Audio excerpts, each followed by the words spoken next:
और अच्छी बात है कि टॉपिक शुरू हो रहा है और बहुत बढ़िया टॉपिक है, आज के मतलब का टॉपिक है, इस नई दुनिया का टॉपिक है।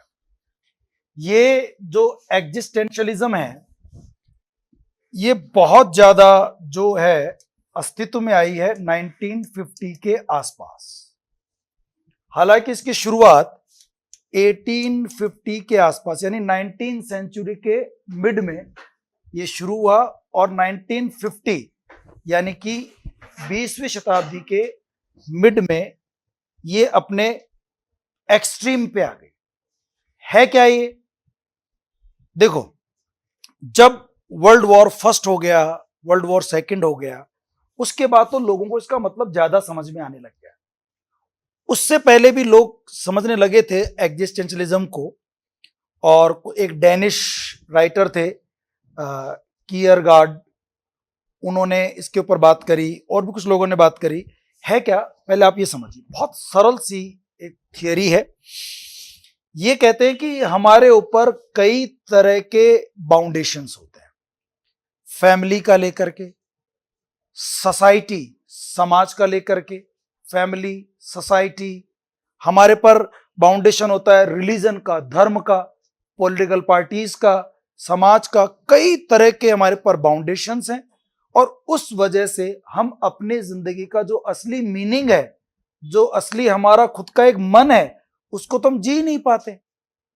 हम वैसे चलते हैं जैसे हमें समाज ने कहा, जैसे हमें परिवार ने कहा, बेटा देख तू ये पढ़ ले, स्कूल चले जा, इस स्कूल में चला जा। आपका पढ़ने का मन हो या पढ़ने का मन नहीं हो, आपको जबरदस्ती स्कूल भेजा जाता है। फिर आपको ये सब्जेक्ट ले ले 11th के अंदर, आप तो ये बीएड कर ले, अब तू एमए कर ले। कई लोग केवल इसलिए कर रहे हैं कि उन्हें ये चीज कहा गया है। खुद के जिंदगी का तो कोई मीनिंग है ही नहीं, आपको तो ये पता भी नहीं कि हमें करना क्या था। और ऐसे करते करते सब घर वालों का, ये तेरी लड़की देख ली, लड़की बोला तेरे लड़का देख लिया, पसंद कर ले, या कई बार तो खुद ही देख, दो ऑप्शन है, इसमें कोई एक चूज कर ले, तो करना है दो में से एक में ही है। आपने दो में से एक चूज कर लिया, शादी हो गई। अब बेटा देख 1 साल में बच्चा हो जाना चाहिए। ध्यान ना, समाज करेगा बात उल्टी सीधी तेरे बारे में कि ठीक है साहब कर लेंगे, 1 बच्चा कर लिया, 2 कर लिया, 2 से काम नहीं चलेगा। 1 लड़का कहीं मर गया तो 2 लड़के कम से कम पैदा कर, 2 कर लिए, 3 कर लिए, ये सब कुछ चला आ रहा है। फिर उनको पढ़ाना है, नौकरी करनी है, शादी करनी है, फिर मर जाना है। ये जिंदगी है। एग्जिस्टेंशलिज्म कहते हैं कि क्या इसका कोई एसेंस है? क्या इस चीज का कोई महत्व, कोई कुछ चीज है क्या? ये क्या लाइफ है? ये नथिंगनेस है, मीनिंगलेस है। आपको अपनी लाइफ का खुद को एक मीनिंग देना पड़ेगा। Do what ever you want, जो आप चाहते हो वो करो। ये कहता है गॉड तो होता ही नहीं है। किसने देखा गॉड को? गॉड तो ही नहीं। अगर गॉड होता तो वर्ल्ड वॉर सेकंड कैसे होता, वर्ल्ड वॉर फर्स्ट कैसे होता? अगर गॉड होता तो मंदिर में चोरी कैसे हो जाती? ये इस तरह के लॉजिक्स देते हैं, कहते हैं गॉड नहीं है। और जो लोग समाज के हिसाब से, परिवार के हिसाब से, देश के हिसाब से, धर्म के हिसाब से काम करते हैं, वो अपनी जिंदगी कभी जी ही नहीं सकते। जो दूसरों के लिए जीते हैं, क्या वो खुद के लिए कभी जी सकते हैं? क्या नहीं जी सकते। ये एग्जिस्टेंशलिज्म वाले काफी रेबेल है, रिवॉल्यूशनरी हैं, क्रांतिकारी हैं। ये कहते हैं कि आपको अपने जिंदगी का मीनिंग खुद को देना पड़ेगा, आपको अपनी लाइफ का रास्ता खुद को डिसाइड करना पड़ेगा। The way you have to decide. आपको क्या मन करता है? सुबह उठते ही नहाओ, मन नहीं है मत नहाओ। खाना खाने के बाद नहाओ, खाने से पहले नहाओ, 7 दिन नहाओ मत। जब आपको लग रहा है सर्दी में नहाने की जरूरत ही नहीं है और कोई दिक्कत ही नहीं है, फ्रेंच लोग नहीं नहाते, फ्रेंच पीपल महीनों तक नहीं नहाते, इसलिए उन्होंने परफ्यूम्स डेवलप कर रखे हैं अच्छे अच्छे। वो परफ्यूम लगाते हैं जिसकी गंध कई महीनों नहीं जाती। वो पानी वेस्ट ही नहीं करते, उनका पानी ठंडा होता है बहुत ज्यादा। क्यों नहाएंगे? जरूरत ही नहीं उनको। अपने यहाँ रोजाना नहाना है, सूरज उदय होने से पहले नहाना है, नहाए बिना रसोई में नहीं जाना है। किसने नियम बनाए? आप दूसरों के लिए, दूसरों के हिसाब से कब तक जियोगे? एग्जिस्टेंशलिज्म वाले ये कहते हैं कि आप अपनी लाइफ को अपने अकॉर्डिंग, अपने रूल से जियो। लेकिन इसमें यहां थोड़ा खतरा भी हो जाता है। जब आप हर फैसले अपने हिसाब से लेते हो ना, तो आपके ऊपर एक रिस्पॉन्सिबिलिटी आ जाती है। खुद के फैसलों की रिस्पॉन्सिबिलिटी खुद के ऊपर आती है। इसलिए कहते हैं ना, लव मैरिज अधिकतर खराब क्यों होती हैं? क्योंकि लव मैरिज आपका डिसीजन है, माँ बाप का, सोसाइटी का उसमें कोई योगदान ही नहीं है। अगर उसमें कुछ गड़बड़ हुई, जो पक्का गड़बड़ होगी, ये तो निश्चित है कि पति पत्नी में लड़ाइयां तो होंगी, लेकिन जब समाज के बंधन से आदमी बंधा रहता है, परिवार ये वो उसको जानता है, फूफा की वो है, चाचा की वो है, तो वहां कहीं ना कहीं शर्म रहती है, चक्कर में आदमी बोलता नहीं, और 2 साल नहीं बोले तो फिर तो माहौल सेट हो जाता है आदमी। यहाँ तो पहले दिन से क्रांतिकारी होते हैं, कल तक तो तू मुझे फूल दिया करता, आज मुझे फूल ही नहीं दे रहा तू। अरे तो रोजाना फूल दूंगा तेरे को, वो पहले की बात थी, अब तो मामला सब सेट है, क्या फूल देना, अब जो फूल ही नहीं जाऊंगा तेरे को। तो अब वो जो है मामला गड़बड़ होगा, उस मामले को कोई संभालने वाला मिलेगा क्या आपको? तो यहां कहा जाता है, विद्वानों ने कहा कि जब आप बिल्कुल ऐसी फ्रीडम आती है ना आपके पास, खुद की आजादी, खुद के फैसले, तो वहां साथ में रिस्पॉन्सिबिलिटी आती है।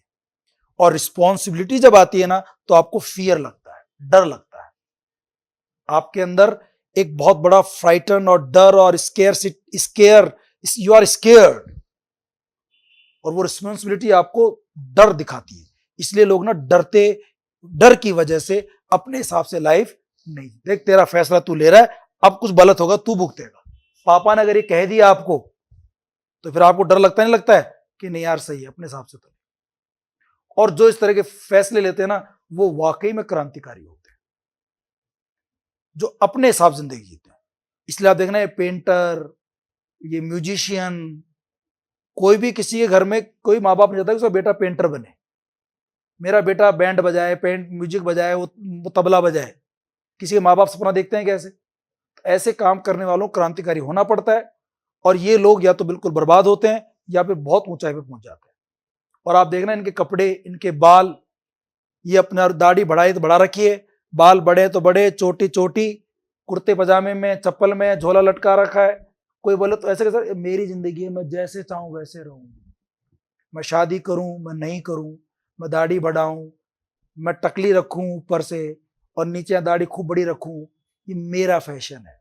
मैं फटी पैंट पहनूं, मैं पैंट नहीं पहनूं, मैं कैसा भी रहूं, ये मेरी चॉइस है, माई लाइफ, माई चॉइस, माई वे। इस फिलॉसफी को मानने वाले लोग कौन होते हैं? एग्जिस्टेंशियलिज्म वाले होते हैं। यही सार है, यही इस पूरे इसका वो है। किसने दी, कब दी, बस वो पढ़ना है। लाइंस वही है जो मैं कहूंगा, आपको वही समझ में आएगा। देखिए इसका प्रोनाउंसिएशन एग्जिस्टेंशियलिज्म, मतलब एग्जिस्ट होता है अस्तित्व, existentialism is a movement in philosophy and literature. एक बात तो ये होगी, ये एक मूवमेंट है जो चला 1850 के आसपास, 1950 के आसपास ये बिल्कुल एक्सट्रीम पे आ गया। ये एक मूवमेंट है जो फिलॉसफी में भी है। अब मैं जो बातें बोल रहा हूं, आप बोल रहे हैं मास्टर कौन सी फिलॉसफी झाड़ रहे, फिलॉसफी है कि नहीं है? और लिटरेचर में क्या चीज है ये, कि अपने हिसाब से लिखना है, सब्जेक्ट अपने चूज करने हैं। इसलिए देखना आजकल डिफरेंट सब्जेक्ट्स पर लोग लिखने लगे हैं, डिफरेंट सब्जेक्ट्स पर मूवीज आने लगी हैं जिनके बारे में आप पहले सोच भी नहीं सकते थे। एग्जिस्टेंशियलिज्म जब से आया ना, लोगों ने अपने अस्तित्व को समझा, लोगों ने अपने आप के अंदर झांका कि यार ये सही कह रहे हैं, हम अपने हिसाब से तो जिंदगी कभी जीते ही नहीं है। और ये आप खुद महसूस कर रहे होंगे, यार कह तो सही रही है थ्योरी, कि हम पता नहीं कौन सी जिंदगी जीते हैं, क्यों जी रहे हैं, किसके कहने से जी रहे हैं। बीएड कर ले, कभी सपना था क्या बीएड करना आपका? एक दिन बड़ा होके बीएड करूंगा मैं, कौन सपने देखता है बताओ? कोई नहीं देखता सपने। तो आप कर रहे हैं क्योंकि आपसे ऐसा कहा जा रहा है कि देख बेटा, अगर नौकरी चाहिए ना तो ये कर ले। नौकरी क्यों करनी है मुझे? अगर घर बसाना है, घर क्यों बसाना है? मैं जंगल में रहूंगा, पहाड़ में, मुझे पहाड़ में ही रहना है, तो मेरी आवश्यकताएं कम होंगी। जब आवश्यकताएं कम होंगी तो मुझे नौकरी क्यों करनी है फिर? पेट तो मैं जंगल में रह के भर लूंगा अपने आप, जानवर भी तो भरता है, बंजारे भी तो भरते हैं, वो भी तो जिंदगी है। लेकिन लोगों ने बताया कि यार घर होना चाहिए, महल होना चाहिए, गाड़ी होनी चाहिए, गाड़ी होनी चाहिए। जाने मैं जाऊंगा ही नहीं कहीं पर, गाड़ी क्यों चाहिए मेरे को? मैं तो सारे दिन घर में ही पड़ा रहूंगा, मुझे कहीं जाना ही नहीं है। जब जाना ही नहीं तो गाड़ी क्यों चाहिए? और फिर बस क्या काम आएंगी, ट्रेन क्या काम आएंगी? इतनी महंगी तो गाड़ी में खरीद भी नहीं सकता। भाई सही बात है, मेट्रो खरीद सकते हो क्या आप? उससे बढ़िया कोई साधन नहीं है। ये सोच वाले लोग होते हैं, अपने हिसाब से चलते हैं, पैदल चलना है पैदल चलना है। तो ये कह रहे हैं कि अपने हिसाब से मूवमेंट है, जो लिटरेचर में भी आया और फिलॉसफी में भी आया। ये बात करता है सब्जेक्टिविटी की। मैं सब्जेक्ट हूं, अपने बारे में सोचूंगा अपने हिसाब से, मैं आई। ये सब्जेक्टिविटी, जो खुद के बारे में सोचे, इसमें खुद के बारे में सोचता है आदमी। Inspiration and the primacy of the individual existence. आपका खुद का, आप इंडिविजुअल है, इंडिविजुअल, मैं इंडिविजुअल। एक व्यक्ति विशेष क्या होता है? इंडिविजुअल होता है। उसको प्राइमेसी देनी है। प्राइमरी वो है, खुद प्राइमरी हो आप। जितना अच्छा आप अपने लिए सोच सकते हो ना, और कोई नहीं सोच सकता। यकीन मानना है, जितना अच्छा आप अपने लिए सोच सकते हो और कोई नहीं सोच सकता। और मजे की बात क्या है, हम खुद ही अपना ख्याल नहीं रखते। ये कहता है, हम अपने आप को ही प्राइम नहीं मानते हैं, अपने आप को ही हम लोग प्राइमरी नहीं मानते हैं। आपको सब्जेक्टिव होनी चाहिए। और inspiration and the primacy of the individual existence, freedom and choice. खुद को आजादी होनी चाहिए और चॉइस करने का निर्णय आपका होना चाहिए। आप किससे शादी करेंगे, आप कौन सा सब्जेक्ट लेंगे, सुबह कितने बजे उठेंगे, ये सब चॉइस किसकी होनी चाहिए? आपकी होनी चाहिए। लेकिन ये सब चॉइस आपकी रहती हैं क्या? आप अपने मन के मुताबिक उठते हो क्या सुबह? बेचारे कई लोगों को इंग्लिश पढ़नी पड़ रही है, साहब क्या करें? अरे तेरी इच्छा नहीं, मत पढ़े। कौन कह रहा है? कौन कह रहा है आपको एग्जाम देने की? मैं नहीं दे रहा एग्जाम, मैं नहीं पढ़ूंगा सामाजिक, मैं नहीं पढ़ूंगा ज्योग्राफी, मेरा मन ही नहीं है। मैं जीन्स के ऊपर ये काली टी शर्ट पहनी है, ऐसे कोट पहनी है, मैं कल कुछ और पहने आऊंगा इसके ऊपर। मेरे को कोई नियम बताया गया क्या?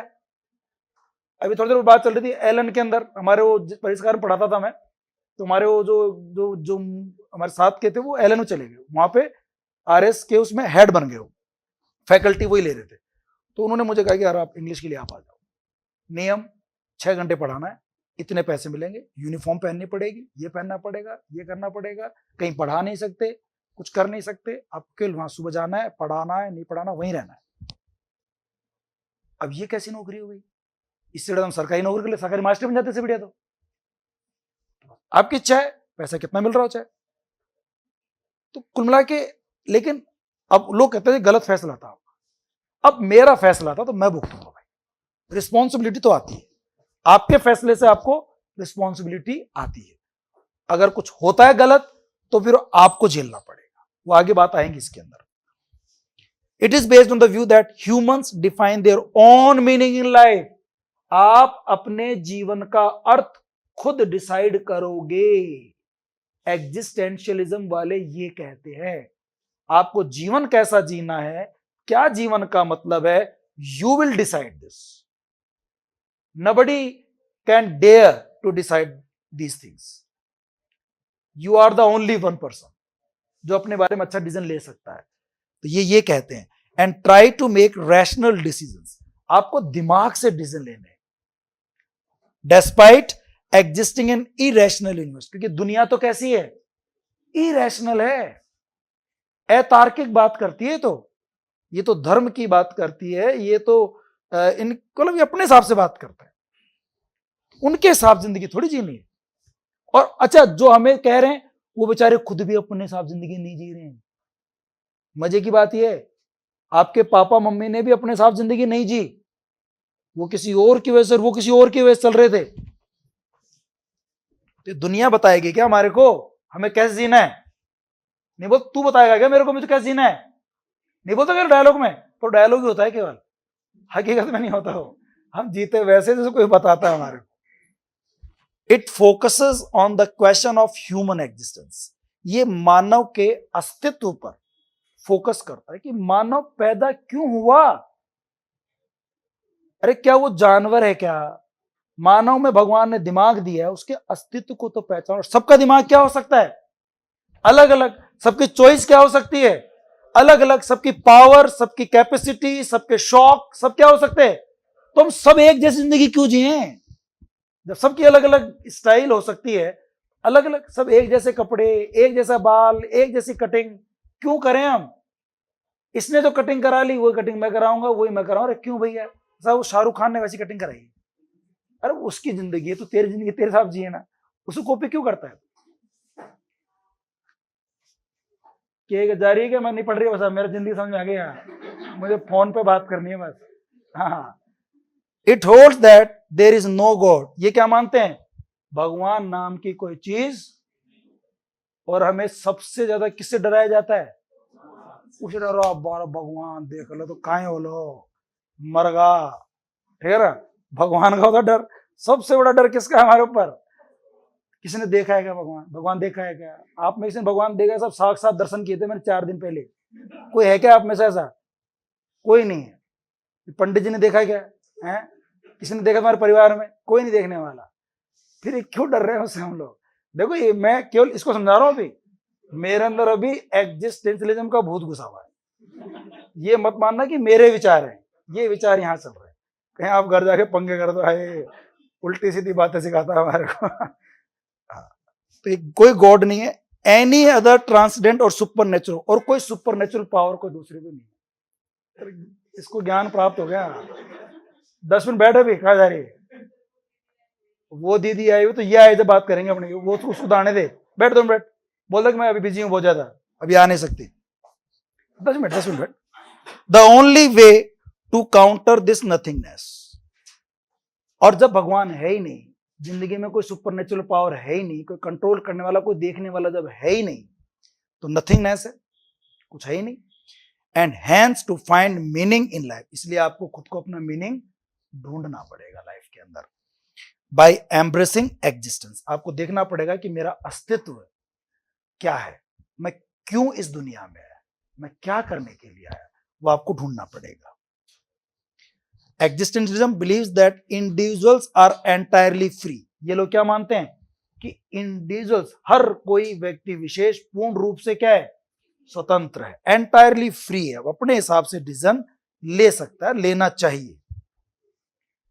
Must take personal responsibility for themselves, और अच्छा जब आप फ्री रहोगे एंटायरली, हर डिसीजन अपने हिसाब से लोगे, तो जो मैं बात बता रहा था वो होगी, देखो आप, आपके पास पर्सनल क्या आ जाएगी, और ये रिस्पॉन्सिबिलिटी क्या लेकर आएगी आपके लिए? डर, प्रोफाउंड एंग्विश और ड्रेड, फियर, और ये सब क्या है? डर के ही रूप है, सिनोनिम्स हैं। तो अब फिर आपके साथ डर आता है जब आप अपने फैसले खुद चुनते हो ना। आपने कहा कि सर चलो मैं कल से टीचर बनूंगा ही नहीं, मैं तैयारी नहीं कर रहा, मैं अपने हिसाब से काम करूंगा, वो काम नहीं चला आपका, तो लोग आपको उल्टा सीधा बात करेंगे, लोग आपको, फिर बहुत हिम्मत होनी चाहिए आपके अंदर, एक ताकत होनी चाहिए, आप उसको डर का सामना करने का आपके अंदर जोश होना चाहिए, वरना दुनिया आपको डराएगी और आपके फैसले पर वो हंसेगी। और कभी भी कोई फैसला शुरू में सच हो जाए, हमेशा सही हो जाए जैसा आप सोचते हो, ऐसा पॉसिबल नहीं होता, एवरीथिंग टेक्स टाइम। तो emphasizes action, freedom and decision as fundamental in rising above the essentially absurd condition of humanity. Humanity की जो कंडीशंस है वो कैसी हैं? absurd है, बकवास है। अगर इनसे ऊपर आपको उठना है तो आपको डिसीजन लेने पड़ेंगे, वरना जिंदगी ऐसे ही बकवास रहेगी। Which is characterized by suffering and inevitable death. ये जो लाइफ है ये सफरिंग से भरी हुई है, और लास्ट में सबको मरना है, तो क्यों ना मरने से पहले अपने हिसाब जिंदगी जी ले। छोटी जिंदगी है, लोग ये तो कहते हैं कि छोटी जिंदगी है, और उसको भी अपने हिसाब से हम लोग नहीं जी पाते हैं। Existentialist refuse to belong to any school of thought. एक बात ये भी है कि ये अपने आप को किसी भी विचारधारा से, किसी भी स्कूल से, किसी भी आइडियोलॉजी से जुड़ा हुआ नहीं मानते, क्योंकि अगर किसी से जुड़ गए तो इनको डिसीजन उसी स्कूल, उसी इंस्टीट्यूट, उसी आइडियोलॉजी के हिसाब से अपने डिसीजन लेने पड़ेंगे।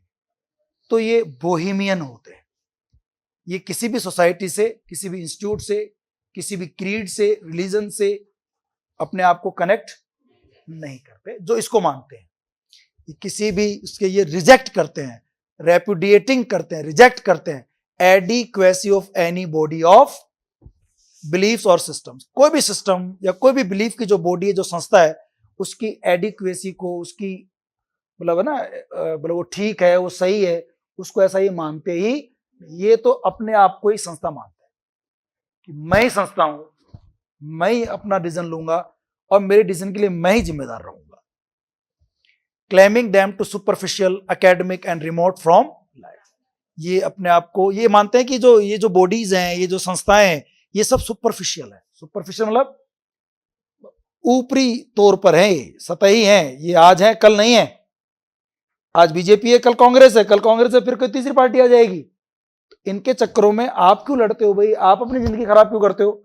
आप तो जो है अपने हिसाब से डिसीजन लो। आपको किसको वोट देना है, किसको वोट नहीं देना, वोट देना है कि नहीं देना है, कब मरना है कब नहीं मरना, वो भी डिसाइड आप खुद करोगे। ये भी डिसाइड खुद करोगे, मरने का डिसीजन आप खुद ही लोगे। ये सब एकेडमिक है, रिमोट फ्रॉम लाइफ, इनका लाइफ से कोई लेना देना नहीं। अपनी लाइफ तो अपने जुड़ी हुई है, आप अपने फैसले लो। It is a reaction against the traditional school of philosophy such as rationalism, British empiricism and positivism. ये इन तीनों के खिलाफ है। रैशनलिज्म क्या कहता है कि जीवन में आप जितने भी फैसले लो ना, वो दिमाग से लो।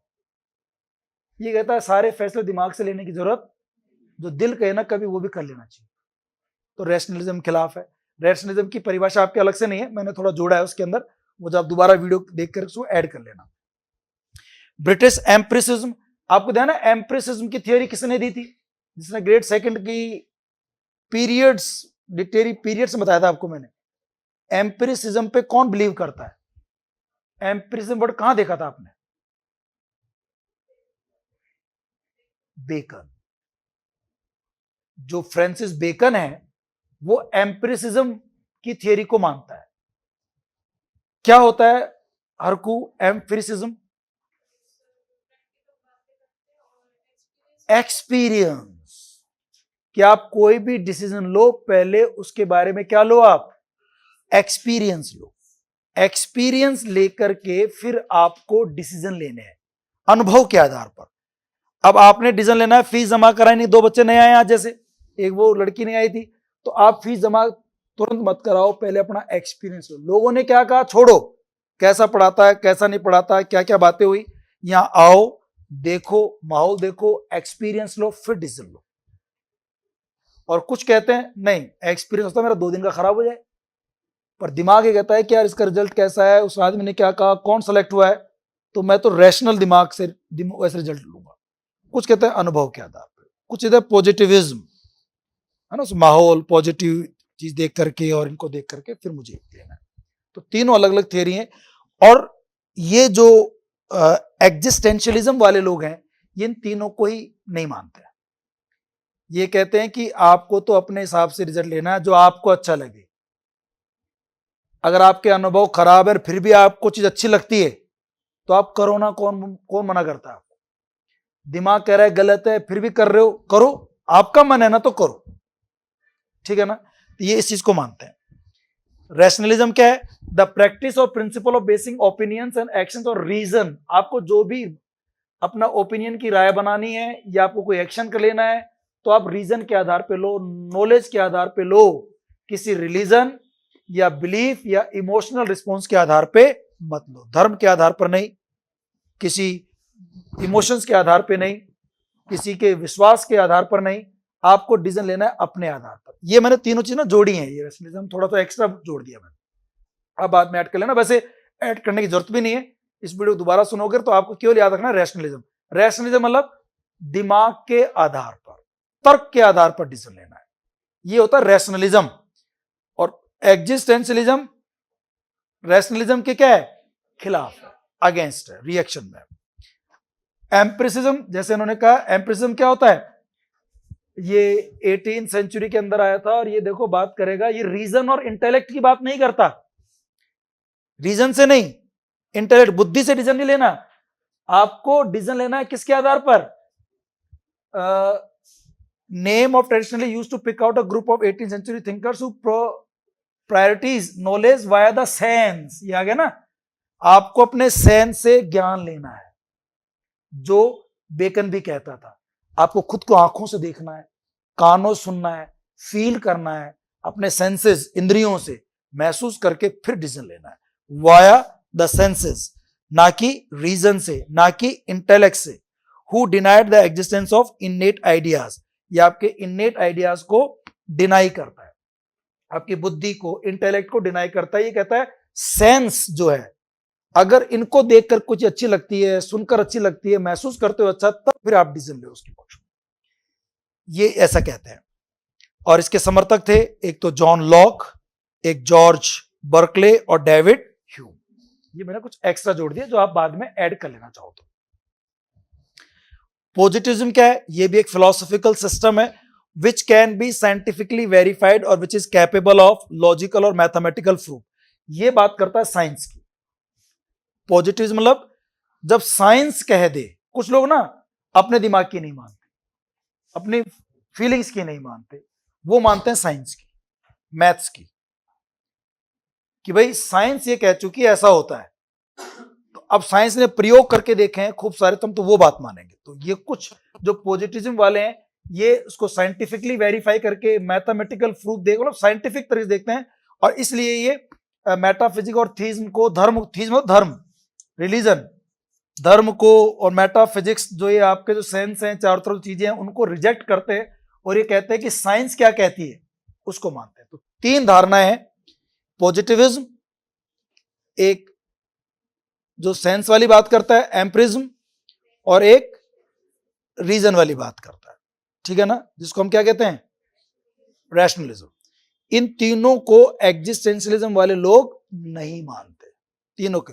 तो आपको ये याद नहीं करना, आपको केवल याद करना है ये वाली बात कि इन तीनों के खिलाफ क्या है, ये रिएक्शन। काम की चीजें एग्जाम में यही पूछेगा, क्योंकि आपके वो तीनों चीजें एग्जाम में है ही नहीं, सिलेबस में है ही नहीं, वो तो समझाने के लिए मैंने एक्स्ट्रा ऐड कर दिया आपके लिए। अब बात करते हैं, positivism is a philosophical school that holds that all genuine knowledge either true by definition or positive, meaning a posterior facts derived by reason and logic from sensory experience। ये कहता है आपको डिसीजन ना तो रीजन से लेने, ना आपको सेंसरी एक्सपीरियंस से लेने, ठीक है ना। Other ways of knowing such as intuition, introspection और रिलीजियस फेथ। कुछ लोग डिसीजन लेते हैं अपने इंट्यूशन से, अंतर्मन से, इंट्रोस्पेक्शन मतलब अंदर झांक करके, या फिर रिलीजन से। इन सबको क्या करते हैं, रिजेक्ट करते हैं, क्योंकि मीनिंगलेस होता है। आपको इनके आधार पर डिसीजन लेना ही नहीं है, आपको इंडिविजुअल को अपने इंडिविजुअल के विवेक से डिसीजन लेना है।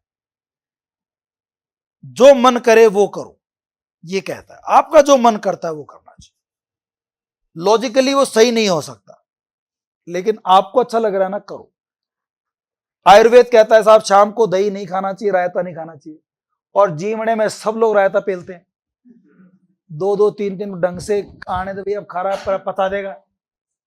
अरे साहब आयुर्वेद बना कर, अरे तेरे आयुर्वेद को तेरे पास रख, मुझे इसी में मजा आता है। जीवने आया रायता नहीं खाया, खाएगा जीवने, इसलिए वो रायता पिएगा, और एक बार नहीं कई बार पिएगा, उसको उसी में मर जाए। अरे मर जाओ तो जी के क्या करूंगा बिना रायते के, बिना रायते जी के फायदा क्या वो जिंदगी क्या है जिसमें रायता नहीं है उसको उसी में ही मजा आ रहा है, और सही बात है। अरे तू 75 जी जाएगा, मैं 70 जी लूंगा, 5 एक्स्ट्रा जी के तू कर ले, क्या करेगा? मैं 70 जी लूंगा, मेरे लिए वही बहुत है, मैं 65 जी लूंगा, वही बहुत है। सही बात है। आप पीने वाले हो तो मर जाएगा, अरे तो बिना पिए मैं वैसे मर जाऊंगा, ठीक है, मेरा तो पहला और आखिरी प्यार ही वही है। तो उसको उसी में ही मजा आता है, तो वो अपने साथ जीता है। वो न रीजन की सुनता है, अनुभव भी उसको अच्छे नहीं है पीने के, बेकार लगता है, कड़ा लगता है, अगले दिन दिमाग खराब रहता है, बट फिर भी उसको मजा आ रहा है। दिमाग भी अलाउ नहीं कर रहा, अनुभव भी अलाउ नहीं कर रहा, समाज भी अलाउ नहीं कर रहा, रिलीजन भी अलाउ नहीं कर रहा, फिर भी अपने मन के कर रहा है। बढ़िया जी रहा। लोग कहते हैं वो अपने साथ जिंदगी जीता भाई, किसी की नहीं सुनता वो, सही है।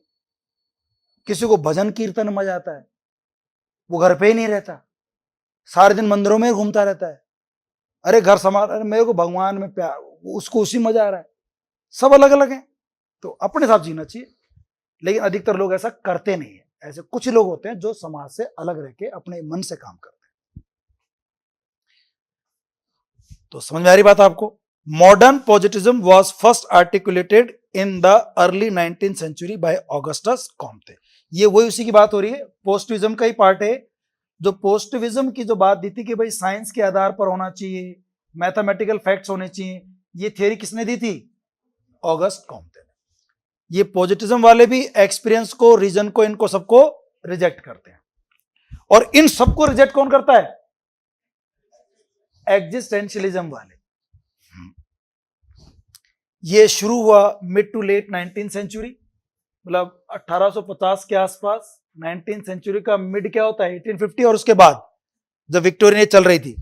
लेकिन ये पीक पर कब पहुंचा? पीक पर मिड 20th सेंचुरी में पीक पर आ गया, मतलब सभी लोग ये मानने लगे। अब तो ये हमसे जो पहले वाली शताब्दी है 1950 1960, यहां पर तो लोग, अंग्रेज लोग मतलब, आप देखना वो अपनी जिंदगी अपने साथ जीते हैं। किससे शादी करनी है, कितनी बार शादी करनी है, करनी ही नहीं करनी है, बच्चों को रखना ही नहीं है।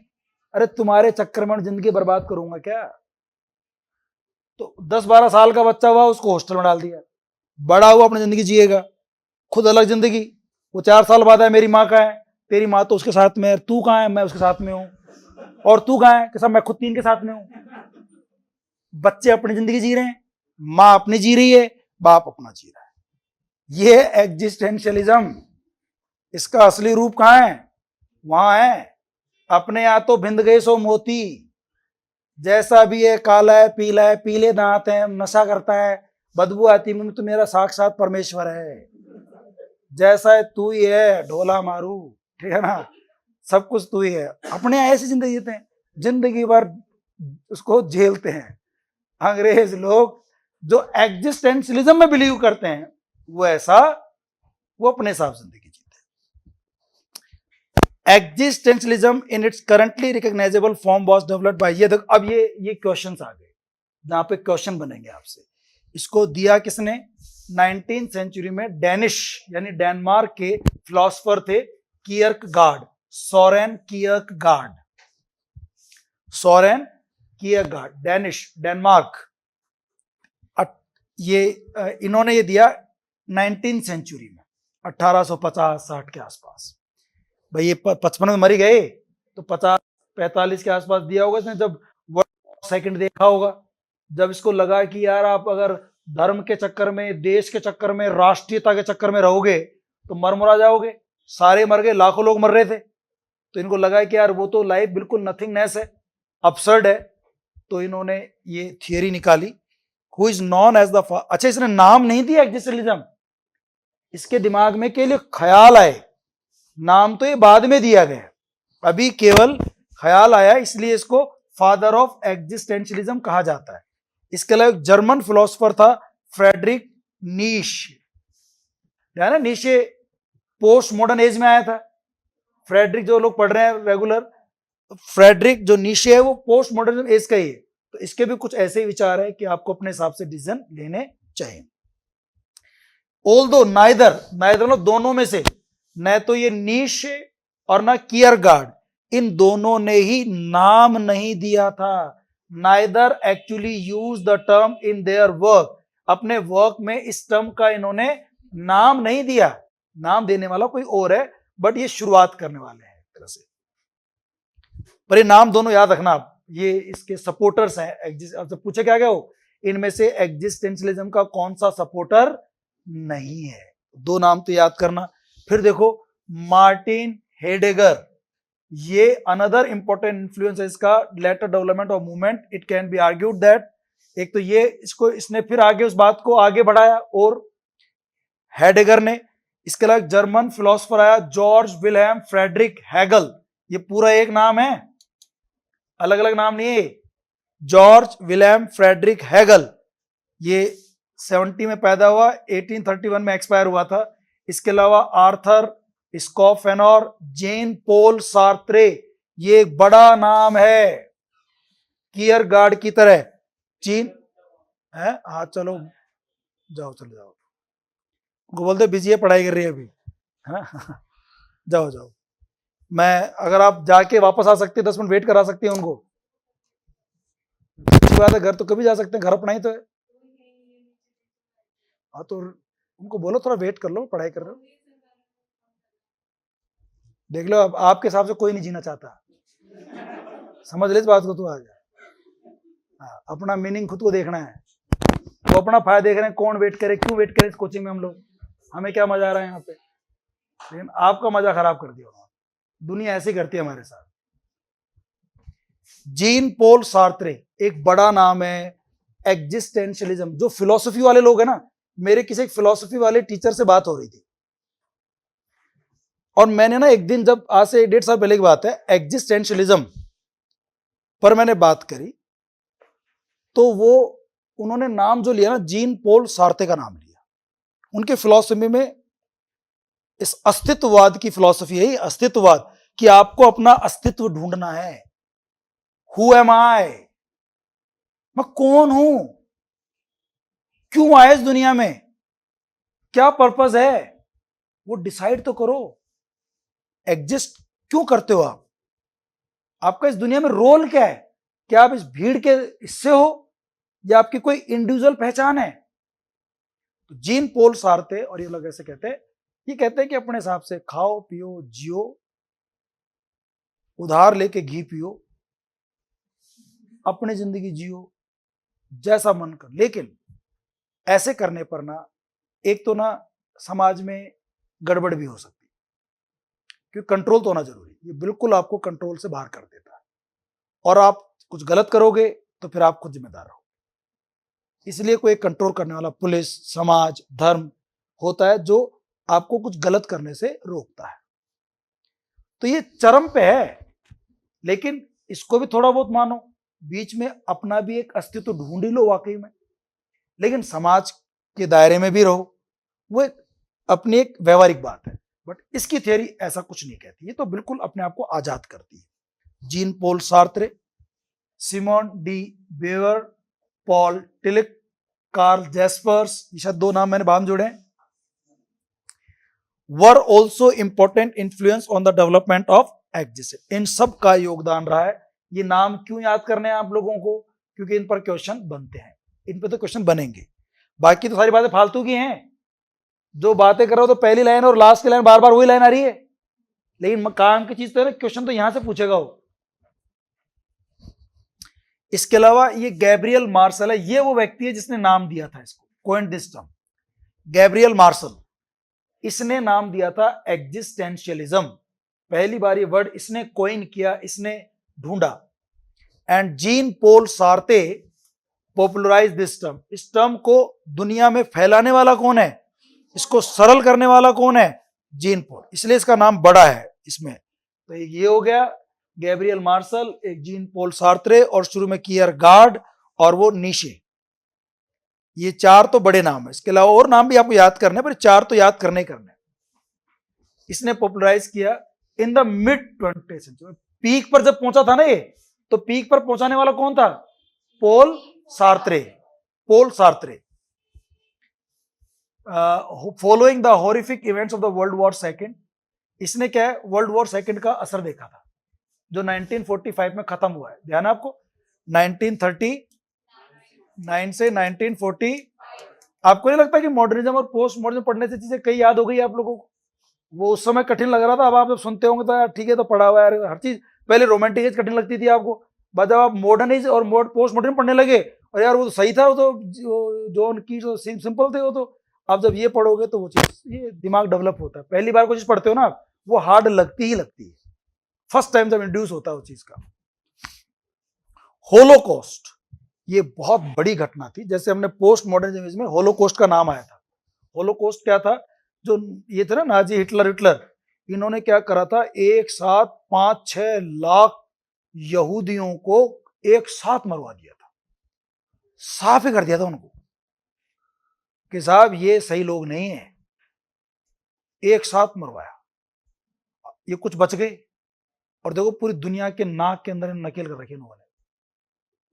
अरेबियन कंट्रीज के वहां रहते हैं, मुस्लिम कंट्रीज के बगल में छोटा सा देश है, चारों तरफ बड़े बड़े देश हैं, अकेला उन सबसे टक्कर ले लेता है। इन यहूदियों को खत्म करने की कोशिश की थी हिटलर ने, 6 मिलियन यूरोपियन जूस, और तभी तो भाग कर आए थे इधर, ये अरब में तभी आए थे। अरेबियन लोग ये तो कहते हैं, यार तुम हमारे यहां शरण लेने आए और तुम हमारे गोलियां मारते हो, अरे खतरनाक मारते हैं इनकी, मैंने एक दो वेब सीरीज भी देखी है, ये बहुत खतरनाक है लोग। ये घर में घुस करके मार के बदला लेकर आते हैं। एक बंदा इनका मर जाए ना तो 10 मार के आते हैं। और इस चक्कर में ना ये अपने भी इनसे दोस्ती बढ़ा रहे हैं हम लोग कि हमें भी सिखाओ तुम कर कैसे लेते हो सब चीजें, ठीक है। हम भी घर में मार के आएंगे और मार के आए थे एक बार वो, ठीक है ना। हालांकि वो इतने गुर्दे नहीं है अभी भी अपने अंदर जितने इजराइल के अंदर है, क्योंकि किसके पास सीधा सपोर्ट किसका है, अमेरिका का है।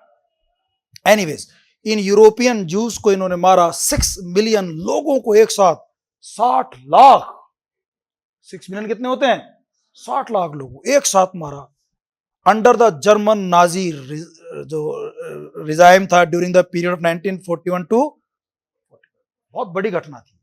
नाजीज का शासन था जर्मनी, इटली और इनके अंदर, उन्होंने मारा था इन लोगों को।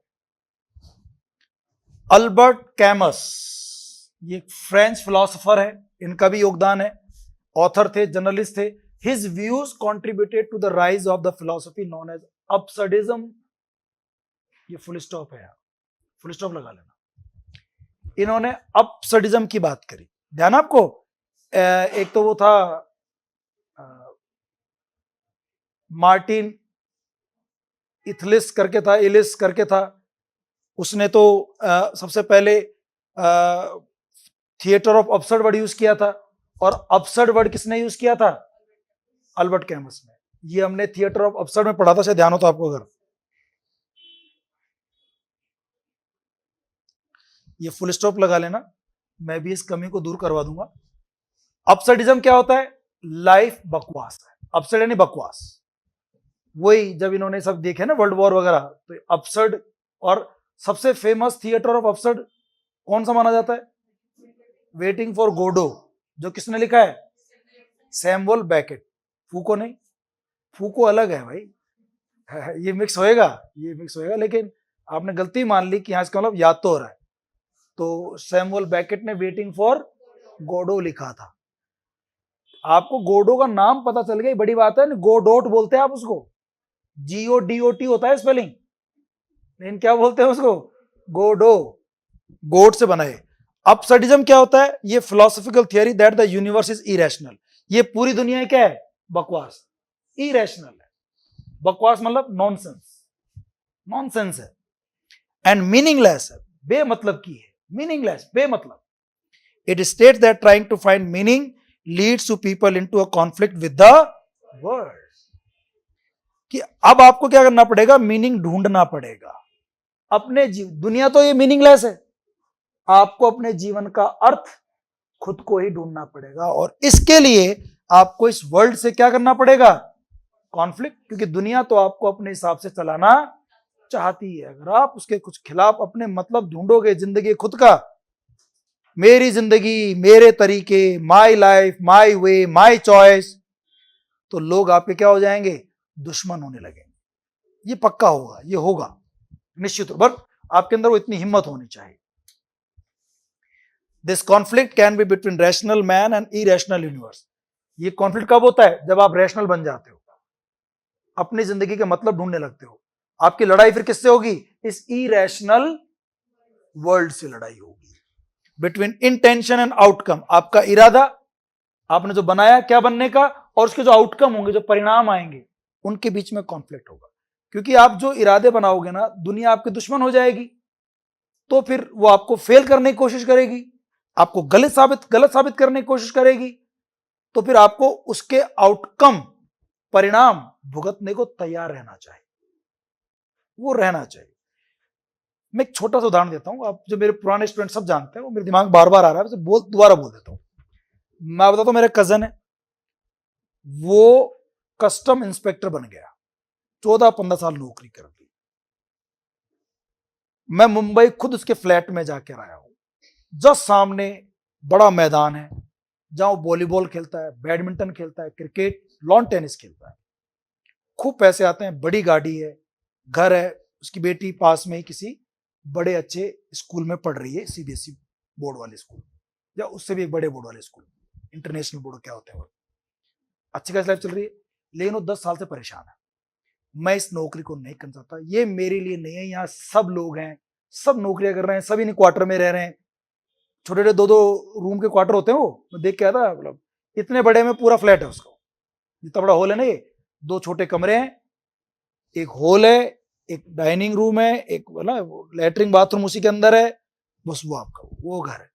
सब ऐसे घरों में रह रहे हैं जिनका पेंट भी 10-20 साल से नहीं हुआ है, अंदर का खुद को घर, सरकारी क्वार्टर ऐसे ही होता है।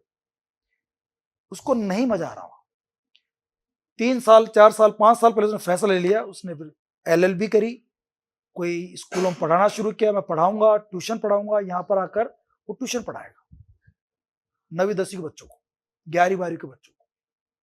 सब लोग गालियां बक रहे हैं, बेवकूफ बोल रहे, सब रिश्तेदार, दोस्त, गांव वाले, केवल 2-3 है इसमें, एक मैं हूं, एक सौ खास दोस्त है त्रिलोक मीणा, जो वहीं वो उसमें इनकम टैक्स में है, उसके साथ ही भर्ती हुआ है, साथ कॉलेज में पढ़े हुए हैं वो, एक वो थोड़ा सपोर्ट करता है, वो थोड़ा ज्ञान भी देता है। मीणा जी थोड़े से ज्ञान में ज्यादा होते कि तू बड़ा इतना तो कमा ले जा कि तेरा बाद का जीवन चल जाए, इतना तो ले ले, थोड़ा बहुत पैसा वैसा यहाँ पे।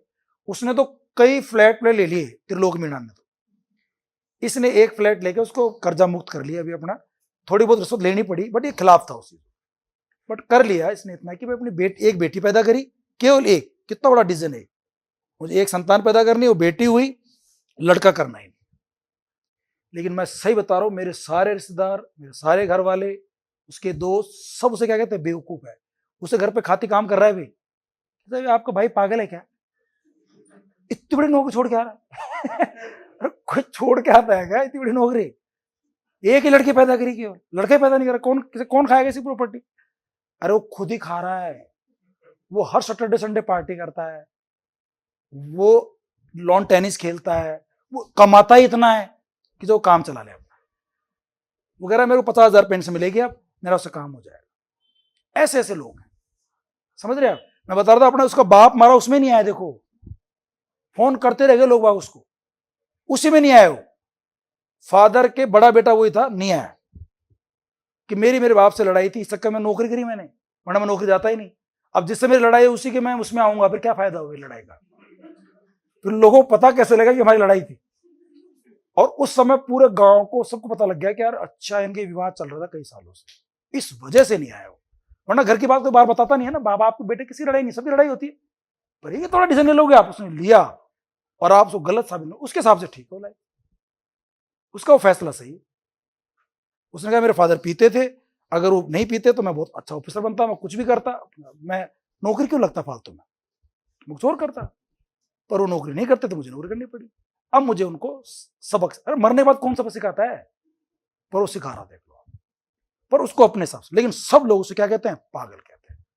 जब केजरीवाल ने नौकरी छोड़ी होगी ना, इनकम टैक्स की सुप्रिटेंडेंट था वो, IRS था, सब लोगों ने पागल कहा होगा, अरे क्या पागल है, सामने उसमें धरने में जाके बैठ रहा है, क्या कर रहा है, आज देखो आप पूरे देश के अंदर सबसे फेमस 5 लोग मानोगे तो उसमें एक नाम उसका भी आएगा, मोदी से किसी मामले में कम नहीं हो आदमी, टक्कर ले रहा है, वैसा 8 बार सम्मान आ गए उसके नाम पे, लेकिन कहता मैं नहीं जाऊंगा, मेरा कोर्ट में केस चल रहा है, जब कोर्ट कहीं चला जाऊंगा, दिमाग वाला आदमी, लोग उसे पागल बोलते थे उस समय, लोग उसे पागल बोलते थे, लेकिन अभी तो वो पेन कौन सा रखता है, 5 रुपए वाला पेन रखता है जेब के अंदर, वो अलग बात है कि उसने घर में बड़े बड़े अच्छे से पर्दे लगा लिए, हाँ, लेकिन उसकी जेब में है, देख लेना तो आप, 5 रुपए का, जो हम जब 9-10 में तो वो पेन आता था, वो पेन रखता है बेटा, स्वेटर पहनता है, टोपा गले में गले वाला खरीदता है, दुनिया पागल बोले, मैं तो ऐसे ही रहूंगा। अब लोग उसको फॉलो करते नहीं करते हैं, 2-2 स्टेट में वैसा उसकी पार्टी है, और तीसरे 4 स्टेट में, गुजरात में, हरियाणा में, और उसको लोकसभा की टिकट मिल गई, देखो आप। तो ऐसे लोगों शुरू में लोग क्या बोलते हैं, पागल ही बोलते हैं। महात्मा गांधी को लोगों ने पागल बोला होगा जब वो ट्रेन से उतर गया होगा, लंदन से पढ़ के आया आदमी, किसानों के साथ आंदोलन कर रहा है, कोई पागल नहीं बोलेगा उसको, लेकिन देख लो आप कहां पहुंचा हुआ आदमी, मरने के बाद आज भी लोग उसको याद करते हैं।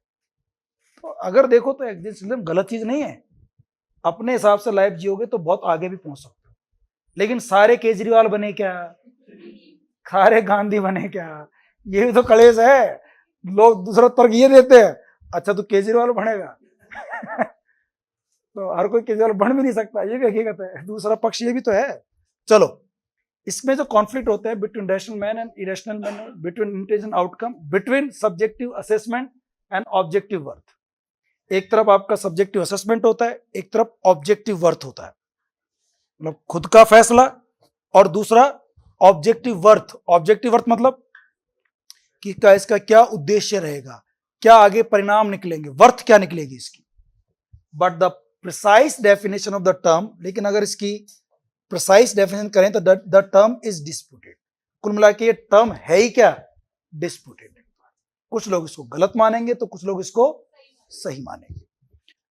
Absurdism claims that the world as a whole is absurd. ये पूरी दुनिया ही क्या है, absurd है।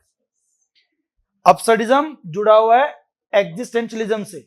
Absurdism है जिंदगी, तभी तो क्या निकल के आ रहा है, तभी तो एग्जिस्टेंशलिज्म निकल के आ रहा है। It differs in the regard from the less global thesis that some particular situation, persons or phases in life are absurd. कुछ situations, कुछ conditions, कुछ लोग, कुछ परिस्थितियां, ये क्या है, absurd है। लाइफ absurd है। आपको इस absurdness को खत्म करके अपनी लाइफ को मीनिंग अपने हिसाब से अकॉर्डिंगली देना पड़ेगा, इंडिविजुअल को अपने हिसाब से देना पड़ेगा। अब ये जो फ्रेडरिक वेलम नीशे है, was a German philosopher, cultural critic, poet, philologist. philologist कौन होते हैं, फिल। अगर आपने, मैं जो आपको बोल रहा हूं कि आप प्रीफिक्स सफिक्स याद करो, तो फिल क्या है उसके अंदर, लव। तो फिलोलॉजिस्ट, फिलोलॉजिस्ट कौन होंगे, फिलोलॉजिस्ट जो लव साइंस को इनको रिसर्च करते हैं, philologist.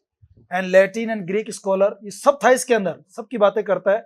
Has exerted a profound influence on western philosophy, इसके विचारों का वेस्टर्न फिलोसफी पे बहुत प्रभाव पड़ा, इसलिए आप देख रहे थे इसका नाम बार बार आ रहा था, किसमें, पोस्ट मॉडर्निज्म में, जो शुरू होती है 1950 से। ये बहुत बड़ा असर है इस आदमी का, हालांकि ये था German, and modern inter history पे बहुत असर है। इसके अलावा एक फ्रेंच काफका, ये भी बड़ा नाम है एग्जिस्टेंशलिज्म के अंदर। ये जर्मन लैंग्वेज नॉवेलिस्ट है, शॉर्ट स्टोरी राइटर है, मेजर फिगर है 20th सेंचुरी लिटरेचर का, और इसका भी नाम कनेक्ट होता है किससे, एग्जिस्टेंशलिज्म से। ये दो नाम ये भी याद रखना। अब इसके कैरेक्टरिस्टिक्स क्या हैं इस थियोरी के, ये एक लिटरेरी थियोरी भी है और एक फिलोसफी थियोरी भी है। ये पहली लाइन पढ़ा था हम लोगों ने, लिटरेचर में भी है और फिलोसफी में भी है। तो जो लोग फिलोसफी पढ़ते हैं ना, उनसे भी पूछना, उनको भी एग्जिस्टेंशलिज्म पता होगा। आपका कोई साथी जो फिलोसफी पढ़ रहा हो, या कोई एसएस का स्टूडेंट हो, ग्रेड 2 एसएस से तैयारी कर रहा हो, तो एसएस वालों को फिलोसफी पढ़नी पड़ती है। उनको सामाजिक में सारे विषय पढ़ने पड़ते हैं, पॉलिटिकल साइंस, हिस्ट्री, ज्योग्राफी, सब पढ़ना पड़ता है उनको। बहुत बड़ा सिलेबस है उनका। आप उनके सिलेबस देख लो तो पागल हो जाओगे। आपको तो केवल इंग्लिश ही पढ़नी है, बट वो बात अलग है कि अपने इंग्लिश में भी कई पार्ट हैं भाई, अपने मेथड्स अलग हैं, लिटरेचर अलग है, इंडियन लिटरेचर अलग है, यूनिवर्सिटी में अलग अलग प्रोफेसर होते हैं इनके यहाँ, और उनको ज्योग्राफी अलग पढ़ाता है, हिस्ट्री अलग पढ़ाता है, पॉलिटिकल अलग पढ़ा रहा है, पब्लिक अलग पढ़ा रहा है, कोई फिलोसफी अलग पढ़ा रहा है, कोई होता ही नहीं होता। यहाँ आपको केवल एक ही आदमी पढ़ा रहा है। मीनिंगलेस अपसर्ड लाइफ हो रही है आपकी, ठीक है। वही चेहरा बार बार देखने को मिलता है आपको। चलो, it can be applied in any text of any as. ये एग्जिस्टेंशलिज्म ऐसी थियोरी है जो किसी भी एज में चल सकती है, किसी भी एज साथ में। ये तो ऐसी बात है जो अपने हिसाब से कोई भी कभी भी जी सकता है, इसमें क्या दिक्कत है। ऑथेंटिसिटी होती है, ऑथेंटिसिटी मतलब अपने जीवन को ऑथेंटिसिटी कौन देगा, ऑथेंटिक कौन बताएगा कि ये आपका लाइफ तरीका ऑथेंटिक है। प्राइमरी वर्च्यू है इसका ऑथेंटिसिटी। इसका मतलब आपके जो एक्सपीरियंस हैं, जो आपको अच्छे लगते हैं, वो मैटर करते हैं। जीन पोल सार्त्रे ने ये ऑथेंटिसिटी का वो दिया था, इसलिए जीन पोल सार्त्रे बड़ी बात है। ये कहता है कि आपको ऑथेंटिसिटी मतलब आप जो फैसले लेते हो उसकी responsibility to control your freedom, आपकी फ्रीडम को वो रिस्पॉन्सिबिलिटी क्या करेगी, कंट्रोल करेगी, मतलब करना चाहिए हो। एनी पर्पज और meaning in your life is created by you. बहुत अच्छी बात है। ये कौन कहता है, जीन सार्त्रे, कि आपके जीवन को मीनिंग देने का पर्पस वही होगा जो आप खुद क्रिएट करेंगे। आपकी जिंदगी का मीनिंग वही होगा जो आप खुद क्रिएट करेंगे। कियरगार्ड, शुरू में नाम आया था। According to Kierkegaard, an individual is responsible for giving meaning to life. एक खुद इंडिविजुअल, खुद व्यक्ति विशेष ही अपने जीवन को उद्देश्य देने का, मीनिंग देने का जिम्मेदार होता है। एग्जिस्टेंस प्रीसीड्स एसेंस, ये लोग कहते हैं कि एग्जिस्टेंस जो है प्रीसीड्स एसेंस, एसेंस से पहले एग्जिस्टेंस आया। पहले अपने अस्तित्व को पहचानो, फिर आपके जीवन का मतलब पता लगेगा आपको। पहले अपना अस्तित्व तो देखो कि अस्तित्व है क्या। तो एग्जिस्टेंस पहले आता है किससे? एसेंस से। पहले अस्तित्व आएगा फिर एसेंस आएगा। ये कहता है essence of life by existence, freedom of choice and responsibility. पहले आपको एग्जिस्ट करना पड़ेगा, आपकी फ्रीडम, चॉइस देखनी पड़ेगी, फिर उसका ऐसा पता लगेगा कि जो आपने चॉइस ली, जो आपने लाइफ जी, उसका क्या प्रभाव रहा, क्या सार रहा, एसेंस क्या रहा आपके जीवन का। उसके लिए पहले आपको जीवन डिसाइड तो करना पड़ेगा ना, फिर आपको उसका सार निकाल पाओगे आप। और ये इंडिविजुअल खुद अपने हिसाब से तय करेगा। अब्सर्डिटी ऑफ लाइफ, ये लोग कहते हैं कि जीवन क्या है? अब्सर्ड है, और इसको मीनिंग कौन देंगे? हम खुद देंगे। कोई दूसरा मीनिंग देगा तो लाइफ वैसे ही क्या हो जाएगी? वापस अब्सर्ड हो जाएगी, ये लोग कहते हैं। और ये कहते हैं गॉड इज, भगवान कहीं पर नहीं, भगवान है ही नहीं, तो फिर उसके हिसाब से हम क्यों जिए। ये सार्त्रे कहता है कि अगर आप लोग रिलीजन के हिसाब से जीने लगे, अगर आप परिवार के हिसाब से जीने लगे, दूसरों के रूल्स के हिसाब से जीने लगे, if you choose to live by someone else rules, किसी और के रूल्स के हिसाब से लाइफ चूज करते हो, घर वालों के हिसाब से, समाज के हिसाब से, धर्म के हिसाब से, देश के हिसाब से, अगर अपनी लाइफ को चूज करते हो, अगर आप रिलीजन के हिसाब चूज करते हो, the wishes of your parents, अपने पेरेंट्स के साथ लाइफ चूज करते हो, तो you are refusing to accept the absurd. इसका मतलब आपकी जो यू आर रिफ्यूजिंग, आप अब्सर्ड को एक्सेप्ट करने से क्या कर रहे हैं? रिफ्यूज कर रहे हैं। सार्त्रे इस रिफ्यूजल को बैड फेथ कहता है, ये गलत विश्वास है। कि आपको लगता है कि मेरी लाइफ अब्सर्ड हो जाएगी, इसलिए मैं धर्म को मान लेता हूं, इसलिए मैं पेरेंट्स की बात मान लेता हूं। अगर आप ऐसा करते हैं तो आपका विश्वास गलत विश्वास है, बैड फेथ है। As you are choosing to live by someone else definition, क्योंकि आप जिंदगी जीना चाह रहे हो किसी और की परिभाषा के हिसाब से। Of meaning and purpose not your own, किसी और के मीनिंग, जो उसने मीनिंग दिया, जो उसने पर्पस दिया, माँ बाप, परिवार, समाज, आप अपने हिसाब से लाइफ नहीं जी, नॉट योर ओन, अपने हिसाब से नहीं जी रहे हो। Existential philosophers often focus more on what is subjective and such beliefs and religion. ये सब्जेक्टिव होता है, आपको खुद के हिसाब से बिलीफ, खुद के हिसाब से धर्म अपनाना पड़ेगा। और धर्म ना भी अपनाओ तो कोई बात नहीं। आपको ध्यान है, लॉर्ड बायरन कलम पढ़ रहे थे, पीबी शैली, ये भी रिवोल्यूशनरी थे, ये नहीं मानते थे उन चीजों को, अपने हिसाब से काम करते थे। ये फोकस करते हैं ह्यूमन स्टेट्स पर, ह्यूमन स्थिति पर, फीलिंग्स पर, इमोशंस पे, उनके हिसाब से फैसले लेते हैं। ये कहते हैं देयर इज नो ट्रूथ, कोई एक सच नहीं है, सच वो है जो आप डिसाइड करोगे। आपकी जिंदगी का सच कौन डिसाइड करेगा? खुद करोगे। There is no truth, no inherent rules और गाइडलाइंस, कोई रूल्स नहीं है, कोई गाइडलाइंस नहीं है। You have to develop your own moral code, आपको अपना खुद का मोरल कोड डेवलप करना पड़ेगा, खुद का सच का रास्ता डेवलप करना पड़ेगा।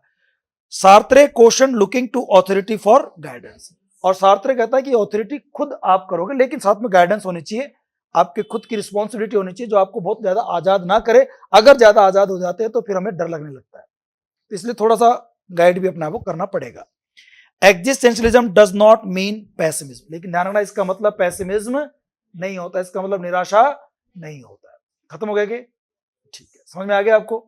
जो लोग आ जाए थोड़ा समझ में आया आपको, जो दोनों नए स्टूडेंट है, एग्जिट किसकी बात करता है? अपने अस्तित्व को खुद को डिसाइड करना है, उसकी बात करता है, अपने हिसाब से जीवन जीना है। चलो, थैंक यू सो मच।